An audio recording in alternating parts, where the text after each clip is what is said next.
Hey everyone, I'm Hallease, a digital storyteller and video producer. And I'm Mr. Hallease, and I'm going back to work.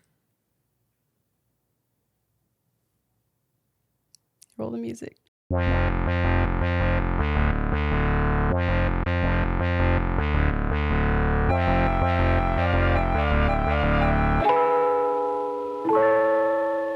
First off, sorry in advance that this episode might be a smidge rusty because it's been a while since we've done a podcast episode, I feel, personally. And I'm here too. Yeah, over on the channel, you've probably noticed that we're in the process of relocating to another state. What?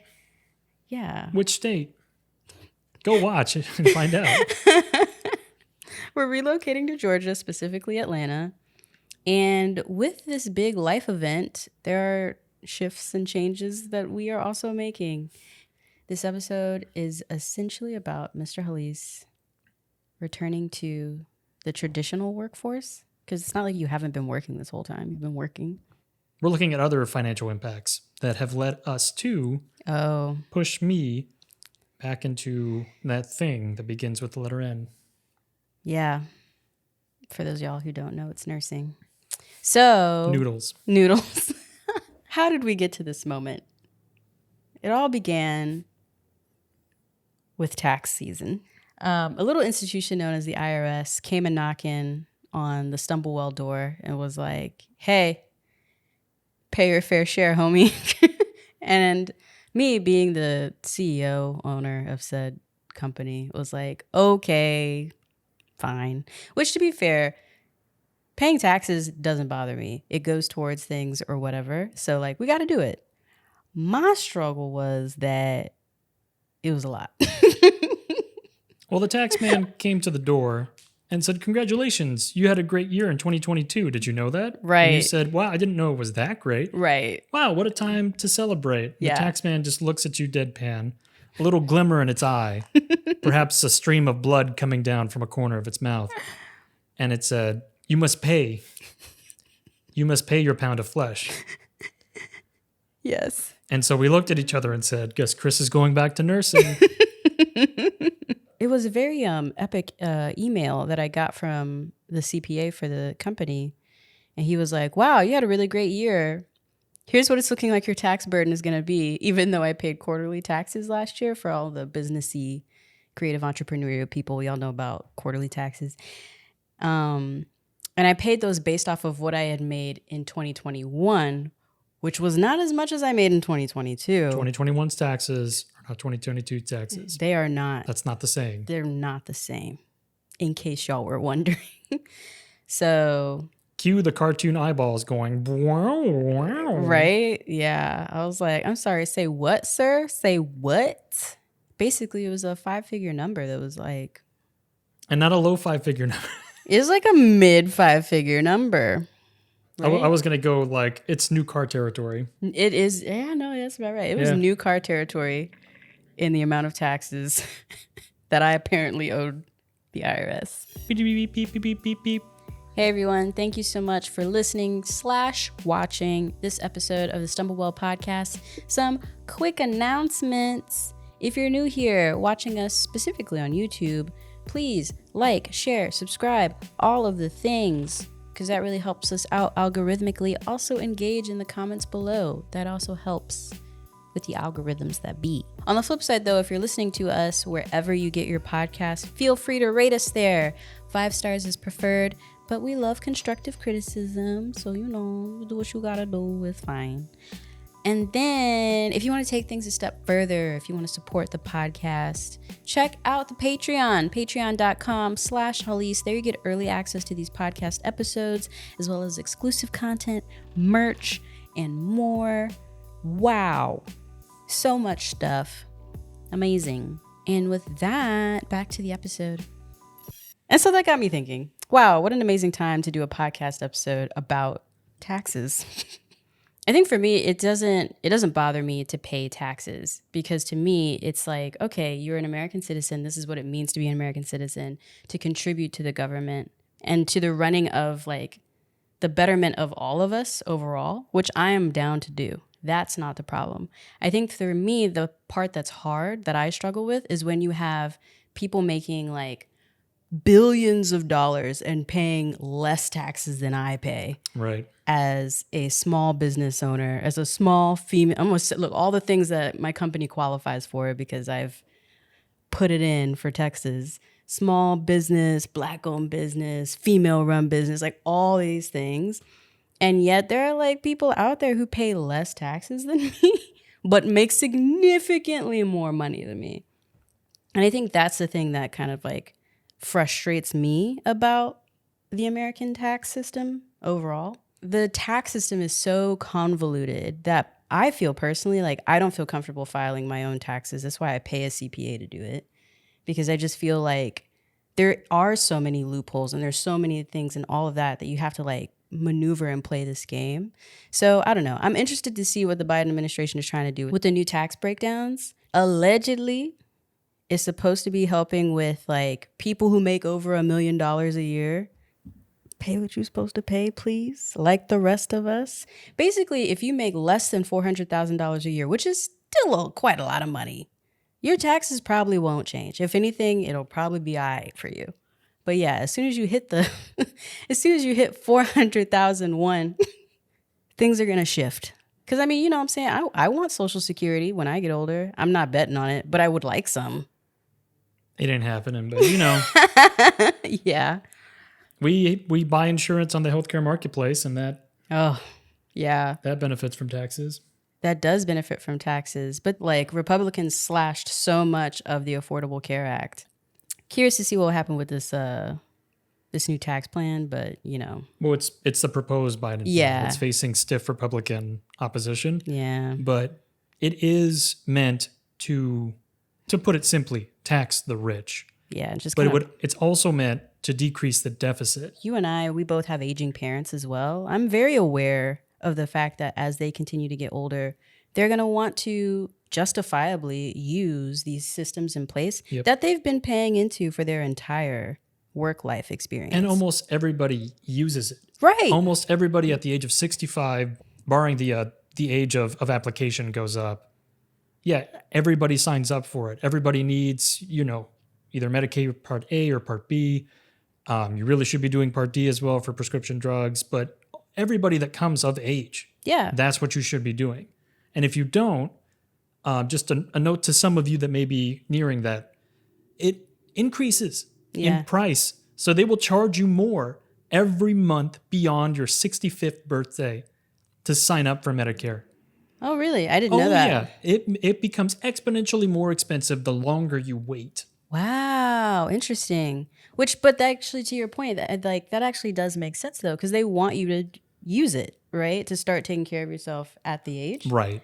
Just something to supplement that point, love, is that 1 in 5 Americans, so 20%, will be of retirement age by 2030. Yeah.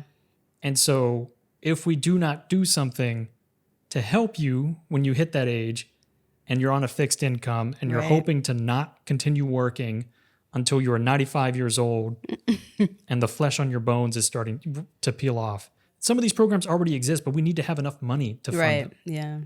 And so taxing appropriately, raising it to 25% for people earning more than $400,000 makes sense to me. Makes sense to me too. But anyway, all that to say, one of the main reasons Mr. Hallease is actually going back to nursing and pursuing that is the move, coupled with the tax burden that the company has, basically has like, it will deplete. I'm like in the process of making sure all these numbers are right, but it will deplete the company's savings account, essentially. So there goes the nesting landing strip that I like to keep built in within the company. So that way, if we do have a dry season of any kind, there's capital to tap into to keep things running until another project comes. And so with that gone, it's like, ooh. And I have feelings about that. You know what I'm saying? I'm just kind of bummed. Yeah, I mean, we had to talk about it, and I had to bring it up and say, hey, it doesn't look like this experiment can go on much longer. Yeah. After I got that email, from the CPA. Yeah. A lot of feelings. It's a lot of feelings. How do you feel about potentially going back? Well, I guess not potentially. You're planning on going back.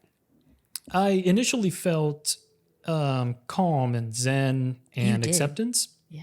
I still kind of do, but now I'm trying to find my niche where I could potentially last a little bit longer. I feel like my spirit is restored, my mental health is restored, but that doesn't mean that I can go back and just do any job and, just light the candle on both ends, create a little divot in the middle of the candle and burn it from there too. Yeah. I'm trying to indefinitely stay someplace where I can, do a lot of good, get a lot out of the job, feel like I'm helping patients, feel like I'm getting something out of it aside from a paycheck. So I'm really trying to find where that place is. And hopefully I can find it. Yeah.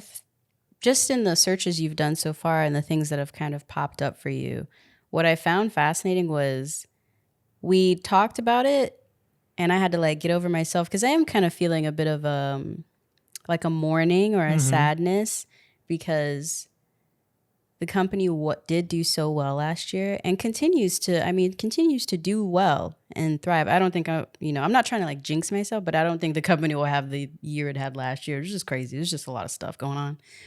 But yeah, like the company has been able to afford a lot of experiences for the both of us. That's been really cool. And so I don't know. I am like struggling with my own sort of internal just sadness and mourning of this happening.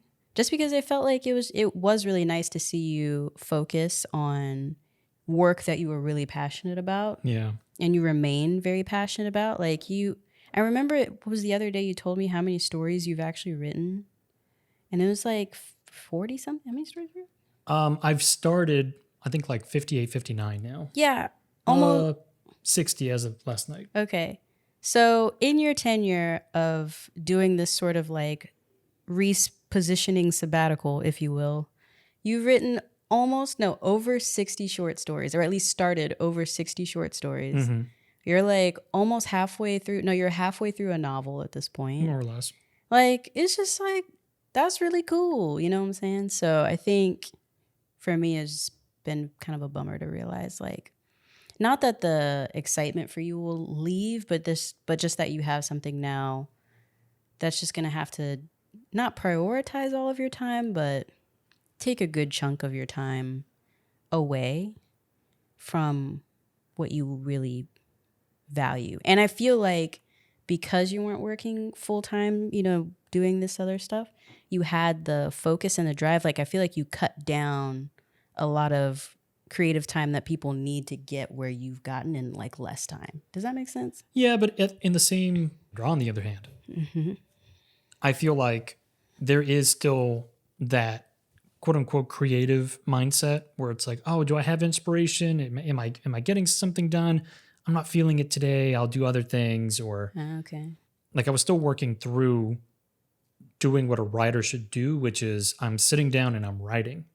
So the act of writing is the job, and you don't wait for the muse, you don't wait for the inspiration, because that's fleeting, that can come and go. But when you consider that your productive time is sitting down to write, and you're just going to write no matter what, then that's when books get finished. That's when things sort of come to an end.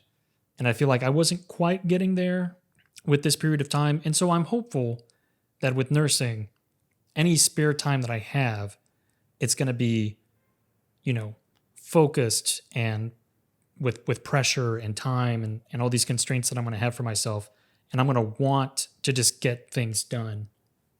Yeah. There was something that Glenn said to me, and he was saying it more in terms of with family. So it's like, you just make do with the time that you have.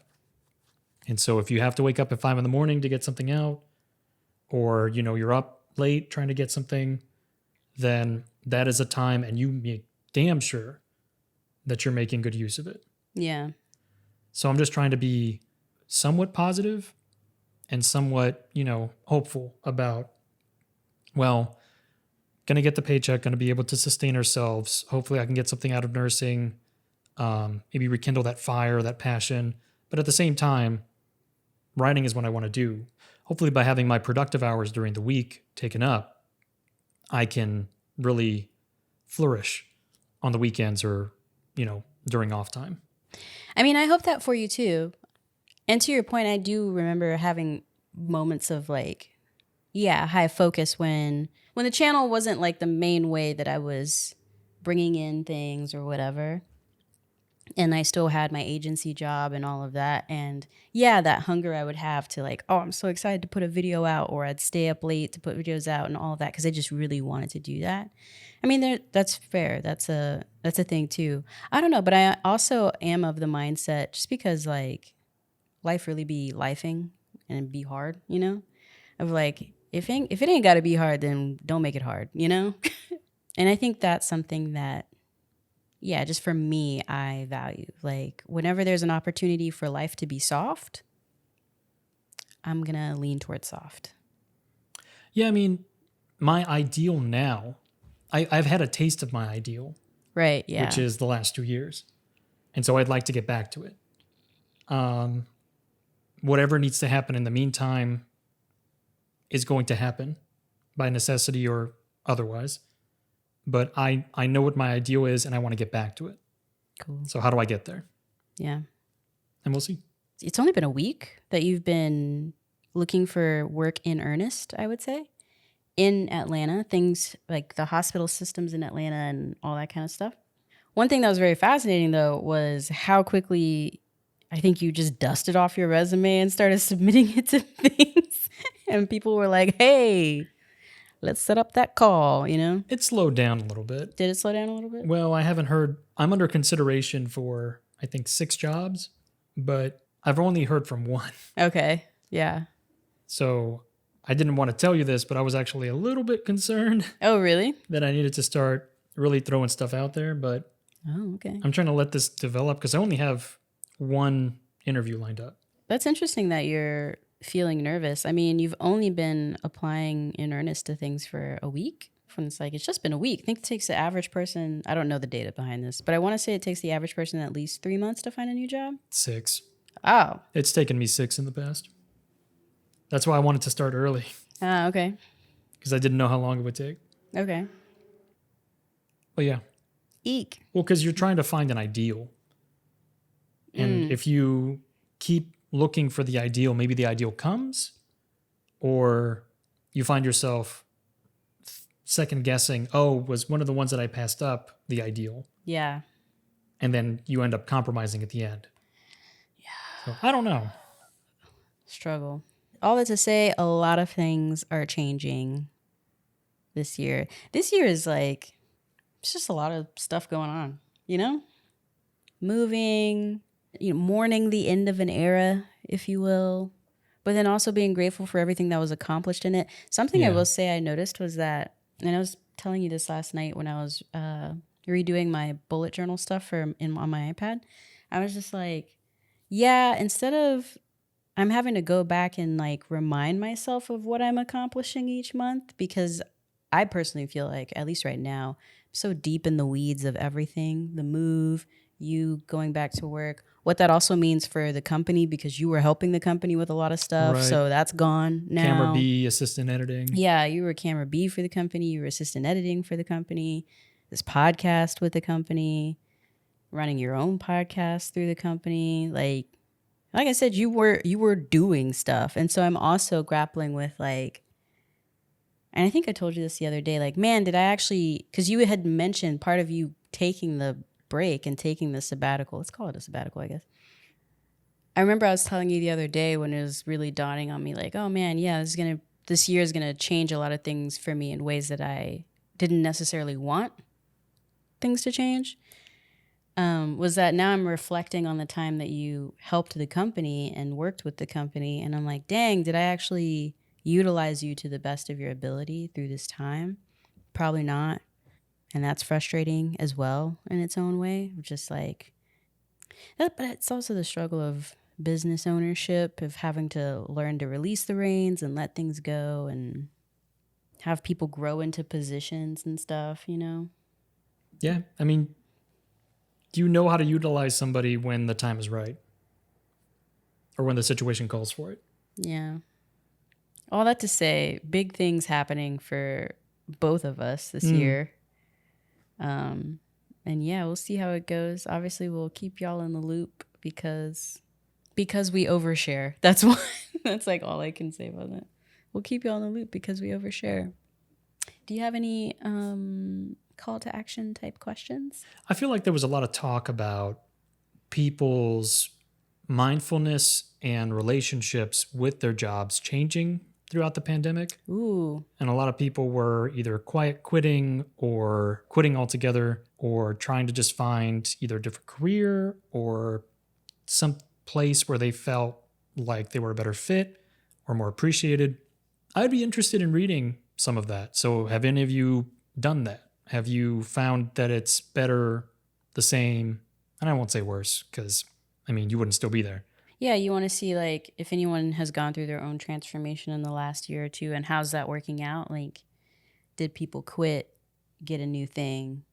And yeah, it ended up being disaligned, just aligned with me more. And if they tried to find something that, aligned with their passions. Yeah. And how long did that last? Is it still going? You know, I guess share with me some of your success stories. Share with us the success stories. Yeah, in the comments below. I like that. That sounds very positive. I'm excited to read that. I don't know what's happening, man. With me, I'm just kind of like, nope, you gotta, it's like marathon running. Mm-hmm. Even though you hurt, you can't admit to yourself that you hurt. That's true. You got to straight up lie not to yourself. Not in an unhealthy way. Yeah, but it's like, in order to get through this, you just have to be positive. Mm-hmm. I am strong. I am capable of finishing. I will finish. And you smile. You smile when it hurts. And it's at some point at the end of the race, hopefully, you can break down and have hypothermia and feel all the things, but you have to earn the end. Yeah. So you have to get there first. Then you can be as negative as you want. Did we ever tell them that you ran the marathon at the end of last year? I can't remember if we told them. I don't know if we did. Mr. Hallease ran his first marathon in December, so that's why that felt topical. Oh, and he's slow. And we're super proud of him. I was yelling so loud for you, and you still didn't hear me. I was screaming so loud. All I could see was the finish line. I was yelling at the top of my lungs. Like the fact that I was running in that last stretch was... I know, yeah. I was a little concerned. Because I had not been... Yeah, I was scared for you watching your little... I was on pace. I was on pace to finish sub 4. I know. I did not finish sub 4. Yeah. Don't diminish the accomplishment is what I'm saying. Because it is an accomplishment. Well, I didn't know I wanted to finish sub 4 until I finished over 4. And then I was like, dang, I just wanted to finish the marathon, but I didn't want it to be slow. And I felt so good. And I hit the wall hard on mile 20. So I was just like, I feel so good. I'm going to make a really good time. And then I kind of lost it. Yeah, anyway, all that to say, you are strong, you are capable, and you will get through this. Yes. Who are you saying that to? The people? Everybody. Okay, cool, bet. Stumble well. Stumble on. Oops, I missed my cue. Stumble on. And we'll see you next time. Bye. Bye.